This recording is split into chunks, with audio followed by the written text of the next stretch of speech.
പ്രിയമുള്ളവരെ, ഏവർക്കും ടെക്ടീസിയുടെ പുതിയൊരു വീഡിയോയിലേക്ക് സ്വാഗതം.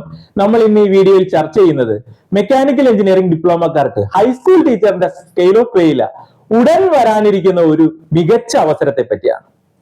അപ്പൊ സ്കെയിൽ ഓഫ് പേ കൊണ്ട് മാത്രമല്ല, വെക്കേഷൻ, പെയ്ഡ് ലീവുകൾ, മറ്റ് ആനുകൂല്യങ്ങൾ എല്ലാം നമ്മൾ നോക്കുകയാണെങ്കിൽ ഹൈസ്കൂൾ ടീച്ചറിന് സിമിലർ ആയിട്ട് വരുന്ന വളരെ മികച്ച ഒരു പോസ്റ്റ്, ടെക്നിക്കൽ എഡ്യൂക്കേഷൻ ഡിപ്പാർട്ട്മെന്റിലെ വളരെ മികച്ച ഒരു പോസ്റ്റ്, വർക്ക് ലോഡ് ഒക്കെ വളരെ കുറച്ചുള്ള ഒരു പോസ്റ്റ്. ആ പോസ്റ്റിനെ പറ്റിയാണ് നമ്മൾ ഡിസ്കസ് ചെയ്യുന്നത്. അപ്പൊ വീഡിയോ മുഴുവനായിട്ട് കാണുവാനായിട്ട് ശ്രമിക്കുക. വീഡിയോ ഉപകാരപ്രദമായെങ്കിൽ മാക്സിമം ആൾക്കാരിലേക്ക് ഷെയർ ചെയ്യാനായിട്ട് ശ്രമിക്കുക. അപ്പൊ നമുക്ക് ഈ പോസ്റ്റിനെ പറ്റി വിശദമായിട്ടൊന്നും പരിശോധിച്ചാലോ? അപ്പൊ നമ്മുടെ പോസ്റ്റിന്റെ പേര് നോക്കി, workshop instructor or instructor grade 2 or demonstrator or draughtsman grade 2 in mechanical engineering. നമ്മുടെ ഡിപ്പാർട്ട്മെന്റ് നോക്കി, ടെക്നിക്കൽ എഡ്യൂക്കേഷൻ ഡിപ്പാർട്ട്മെന്റ്. അപ്പൊ നമ്മൾ ഈ പോസ്റ്റിനെ പറ്റി വിശദമായിട്ട് പരിശോധിക്കുകയാണെങ്കിൽ, വർക്ക്ഷോപ്പ് ഇൻസ്ട്രക്ടർ എന്ന് പറഞ്ഞ പോസ്റ്റ് എവിടേക്കാണ് വരുന്നത്? പ്രധാനമായിട്ടും എഞ്ചിനീയറിംഗ് കോളേജിൽ, പോളിടെക്നിക് കോളേജുകളിൽ, ടെക്നിക്കൽ ഹൈസ്കൂളിൽ, ജനറൽ സ്കൂളുകളിൽ വർക്ക് എക്സ്പീരിയൻസ് എന്നിവിടങ്ങളിലാണ് വർക്ക്ഷോപ്പ് ഇൻസ്ട്രക്ടർ എന്ന് പറയുന്ന പോസ്റ്റ് വരുന്നത്. പിന്നെ അടുത്തത് ഇൻസ്ട്രക്ടർ ഗ്രേഡ് 2. ഇൻസ്ട്രക്ടർ ഗ്രേഡ് 2 സാധാരണയായിട്ട് വരുന്നത് എഞ്ചിനീയറിംഗ് കോളേജിലാണ്. ദെൻ ഡെമോൺസ്ട്രേറ്റർ സാധാരണയായിട്ട് പോസ്റ്റുകൾ വരുന്നത് പോളിടെക്നിക് കോളേജിലാണ്. ദെൻ ഡ്രാഫ്റ്റ്മാൻ ഗ്രേഡ് 2 സാധാരണയായിട്ട് വരുന്നത് ടെക്നിക്കൽ ഹൈസ്കൂളിലാണ്. എഞ്ചിനീയറിംഗ് ഡ്രോയിങ് ഹാൻഡിൽ ചെയ്യുന്ന ടീച്ചേഴ്സ് ആണ് ഡ്രാഫ്റ്റ്മാൻ ഗ്രേഡ് 2 എന്ന് അറിയപ്പെടുന്നത്. അപ്പൊ ഇവിടെ നമ്മൾ കൃത്യമായിട്ട് മനസ്സിലാക്കേണ്ടത്, ഇത്രയും പോസ്റ്റുകൾക്ക് ഒരു ഒറ്റ നോട്ടിഫിക്കേഷൻ ആയിട്ടായിരിക്കും വിളിക്കുന്നത്. കോമൺ ഡിപ്പാർട്ട്മെന്റ് എന്താണ്? ടെക്നിക്കൽ എഡ്യൂക്കേഷൻ ഡിപ്പാർട്ട്മെന്റിലേക്കാണ്. അപ്പൊ ഇവിടെ ഇത്രയും പോസ്റ്റുകൾക്ക് ഒരൊറ്റ നോട്ടിഫിക്കേഷൻ, ഒരൊറ്റ പരീക്ഷ. അപ്പൊ ഇവിടെ നമ്മൾ മനസ്സിലാക്കേണ്ട കാര്യം, ഇത് മൊത്തത്തിൽ നമ്മൾ പരിശോധിക്കുകയാണെങ്കിൽ ഒരു ഇൻസ്ട്രക്ടർ പോസ്റ്റ് ആണ്. അപ്പൊ നമ്മൾ ടെക്നിക്കൽ ഹൈസ്കൂളിൽ വരുവാണെങ്കിൽ ഇതൊരു ടീച്ചിങ് പോസ്റ്റ് ആണ്. അവിടെ ട്രേഡ് തിയറി, അതേപോലെ തന്നെ എഞ്ചിനീയറിംഗ് ഡ്രോയിങ് ഒക്കെ ഹാൻഡിൽ ചെയ്യേണ്ടി വരും.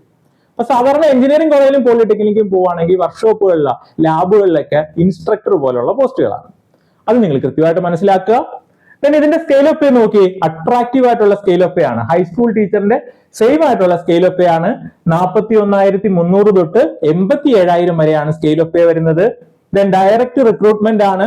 ഏജ് ലിമിറ്റ് ഒന്ന് പരിശോധിക്കാം. ഏജ് ലിമിറ്റ് ഇപ്പം 18 തൊട്ട് 40 വയസ്സ് വരെയാണ്. Category wise age relaxation applicable ആണ്. ദെൻ ഇവിടെ നമ്മൾ ഇപ്രാവശ്യം പ്രതീക്ഷിക്കുന്ന വേക്കൻസി ഒരു 60 വേക്കൻസിക്ക് മുകളിൽ നമ്മൾ ഇപ്രാവശ്യം പ്രതീക്ഷിക്കുന്നുണ്ട്. അപ്പൊ നമുക്ക് ഈ പോസ്റ്റിന്റെ ക്വാളിഫിക്കേഷൻ ഒന്ന് പരിശോധിക്കാം. അപ്പൊ ഇതിന്റെ ക്വാളിഫിക്കേഷൻ നോക്കിയേ, diploma in the appropriate branch of engineering or technology awarded by a university or government after undergoing a regular course of study for not less than 3 years or it's equivalent. Concerned ആയിട്ടുള്ള ബ്രാഞ്ചിൽ 3 വർഷത്തിൽ കുറയാത്ത regular engineering diploma പഠിച്ചവർക്ക് ഈ പോസ്റ്റിന് apply ചെയ്യാം. അതുമല്ലെങ്കിൽ അതിന് equivalent ആയിട്ടുള്ള ക്വാളിഫിക്കേഷൻ ഉള്ളവർക്ക് ഇതിന് അപ്ലൈ ചെയ്യാം. അപ്പൊ നമ്മൾ മനസ്സിലാക്കേണ്ട കാര്യം, കൺസേൺഡ് ആയിട്ടുള്ള ബ്രാഞ്ച് എന്ന് പറയുമ്പോൾ മെക്കാനിക്കൽ എഞ്ചിനീയറിംഗ് ഡിപ്ലോമയാണ് ഉദ്ദേശിക്കുന്നത്. അപ്പൊ മെക്കാനിക്കൽ എഞ്ചിനീയറിംഗോ അല്ലെങ്കിൽ അതിന് തത്തുല്യമായിട്ടുള്ള യോഗ്യത ഉള്ളവർക്ക് അപ്ലൈ ചെയ്യാം. അപ്പോൾ നമ്മൾ മനസ്സിലാക്കേണ്ട കാര്യം, ബിടെക് ഉള്ളവർക്കും അതിന് മുകളിലോട്ട് യോഗ്യത ഉള്ളവർക്കും ഈക്വലന്റ് ഓർ ഹയർ വെച്ച് അപ്ലൈ ചെയ്യാം. അത് നിങ്ങൾ കൃത്യമായിട്ട് മനസ്സിലാക്കുക. ദെൻ നമ്മൾ ഏതൊരു പരീക്ഷയ്ക്ക് തയ്യാറെടുക്കുമ്പോഴും അതിന്റെ ലാസ്റ്റ് അഡ്വൈസ് ഡീറ്റെയിൽസ് നമ്മൾ കൃത്യമായിട്ട് മനസ്സിലാക്കിയിരിക്കണം. അപ്പൊ കഴിഞ്ഞ പ്രാവശ്യത്തെ പരീക്ഷയുടെ കാറ്റഗറി നമ്പർ 676/2022 ആയിരുന്നു. അന്ന് പരീക്ഷ നടന്നത് 9/6/2023 OMR പരീക്ഷ അറ്റൻഡ് ചെയ്തവരുടെ എണ്ണം നോക്കിയേ, 10,234 പേരാണ് OMR പരീക്ഷ അറ്റൻഡ് ചെയ്തത്. റാങ്ക് ലിസ്റ്റ് നിലവിൽ വന്നത് 23/7/2024 മെയിൻ ലിസ്റ്റിൽ 214 പേരെയാണ് ഉൾപ്പെടുത്തിയിരിക്കുന്നത്. അന്നത്തെ കട്ട് ഓഫ് മാർക്ക് നോക്കിയേ, 66.67 ആയിരുന്നു. ലാസ്റ്റ് അഡ്വൈസ് നടന്നത് 28/2/2026 ഇതുവരെയും 112 അഡ്വൈസ് ആണ് നടന്നിട്ടുള്ളത്. കൃത്യമായിട്ട് മനസ്സിലാക്കുക, 112 അഡ്വൈസ് ആണ് ഇതുവരെ നടന്നിട്ടുള്ളത്. ഇനിയും ഒരുപാട് അഡ്വൈസ് നടക്കാനുണ്ട്. ദെൻ നമ്മുടെ റാങ്ക് ലിസ്റ്റിന്റെ അവസ്ഥ നോക്കിയേ, റാങ്ക് ലിസ്റ്റ് 22/7/2027 നമ്മുടെ റാങ്ക് ലിസ്റ്റ് എക്സ്പയർ ആകും. അപ്പൊ അവിടെ നമ്മൾ മനസ്സിലാക്കേണ്ട കാര്യം, ഈ റാങ്ക് ലിസ്റ്റ് എക്സ്പയർ ആകുമ്പോൾ തൊട്ടടുത്ത ദിവസം തന്നെ പുതിയ റാങ്ക് ലിസ്റ്റ് വരണമെങ്കിൽ എന്ത് ചെയ്യണം? ഉടനെ നോട്ടിഫിക്കേഷൻ വിളിക്കണം, പരീക്ഷ നടത്തണം, പിന്നെ പരീക്ഷയ്ക്ക് ശേഷം ഇന്റർവ്യൂ ഉണ്ടാകും, അതിനുശേഷമേ റാങ്ക് ലിസ്റ്റ് വരത്തുള്ളൂ. അപ്പൊ അതിനുള്ള ഗ്യാപ്പ് വേണം. അതുകൊണ്ട് എത്രയും പെട്ടെന്ന് തന്നെ നമ്മൾ നോട്ടിഫിക്കേഷൻ പ്രതീക്ഷിക്കുക. അപ്പൊ നിങ്ങൾ കൃത്യമായിട്ട് തയ്യാറെടുക്കുക. ഓക്കെ,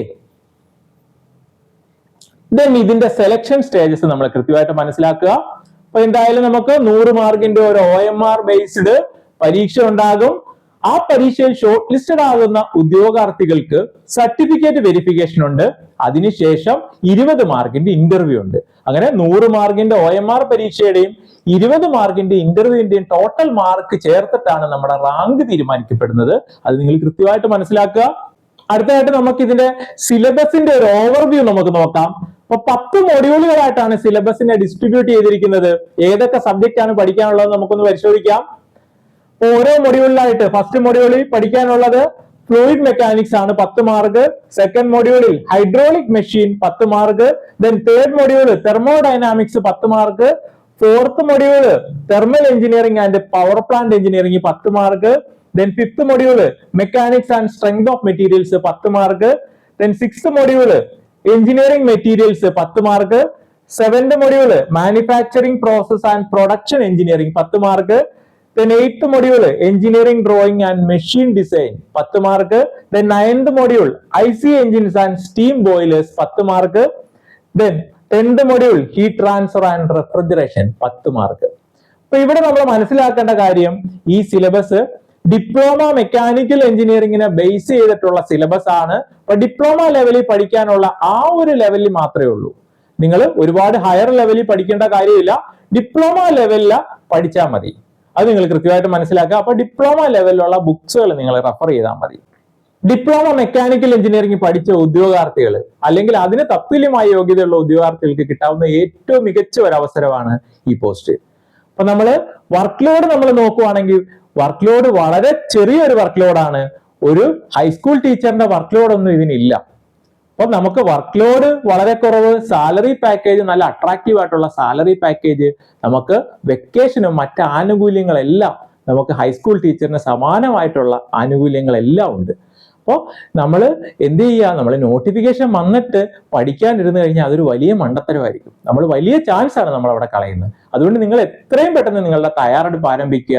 അപ്പൊ കഴിഞ്ഞ പ്രാവശ്യം ഏറ്റവും മികച്ച വിജയം കൈവരിച്ച സ്ഥാപനമായിട്ടുള്ള ടെക് PSCയോടൊപ്പം എന്റെ മെന്റർഷിപ്പിൽ കേരളത്തിലെ ഏറ്റവും മികച്ച അധ്യാപകരോടൊപ്പം പഠിക്കാൻ നിങ്ങൾക്ക് താല്പര്യമുണ്ടെങ്കിൽ ഉടൻ തന്നെ ടെക് PSC ആപ്പ് ഡൗൺലോഡ് ചെയ്ത് നമ്മുടെ കോഴ്സിലേക്ക് ജോയിൻ ചെയ്യാം. ഈ എക്സാമിന് തയ്യാറെടുക്കുന്ന എല്ലാവരോടും ഞാൻ പറയാനുള്ളത്, നിങ്ങൾ നോട്ടിഫിക്കേഷൻ വരുന്നവരെ വെയിറ്റ് ചെയ്ത് എത്രയും പെട്ടെന്ന് നിങ്ങളുടെ പ്രിപ്പറേഷൻ ആരംഭിക്കുക. നിങ്ങൾക്ക് കോച്ചിങ് ആവശ്യമുണ്ടെങ്കിൽ കേരളത്തിലെ ഏറ്റവും മികച്ച സ്ഥാപനമായിട്ടുള്ള ടെക് PSCയിലേക്ക് ജോയിൻ ചെയ്യാം. ഈ എക്സാമിന് തയ്യാറെടുക്കുന്ന എല്ലാവർക്കും വിജയാശംസകൾ. Thank you.